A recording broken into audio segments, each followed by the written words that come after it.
Hello అందరికీ. ఇప్పుడు మనం చూస్తున్నది యూరోప్‌లోనే బిగ్గెస్ట్ వాటర్ ఫాల్స్ అయిన రెయిన్ ఫాల్స్ మీద జరుగుతున్న ఫైర్ వర్క్స్ అండి. ఈ రెయిన్ ఫాల్స్ అనే అతిపెద్ద వాటర్ ఫాల్ స్విట్జర్లాండ్‌లో ఉందండి. స్విట్జర్లాండ్ వచ్చిన ప్రతి ఒక్కరూ ఈ రెయిన్ ఫాల్స్ చూడకుండా వెళ్ళరండి. అంత అద్భుతమైన జలపాతం ఇది. స్విస్‌కి ఇది one of the main tourist place కూడా. ఇలాంటి అందమైన జలపాతం మీద ఇంకా ఫైర్ వర్క్స్ జరుగుతుంటే చూడటానికి మన 2 కళ్ళు సరిపోవు.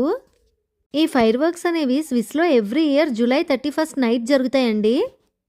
ఆ రోజైతే అందరూ పిల్లలతో సహా వచ్చి మధ్యాహ్నం 3 గంటల నుంచి కూర్చుంటారు. 6 దాటిన తర్వాత వెళ్తే కూర్చోడానికి కూడా కాదు, నించోడానికి కూడా ప్లేస్ ఉండదు, అంత రద్దీగా ఉంటుంది. అందుకే ముందుగా అందరూ మ్యాట్స్ అవి పట్టుకెళ్ళిపోయి అక్కడే కూర్చుంటారు. ఇక నైట్కి తినడానికి ఫుడ్ కూడా తెచ్చేసుకుంటారు. తర్వాత 8 o'clock నుంచి 12 o'clock వరకు ఈ ఫైర్ వర్క్స్ ఉంటుంది.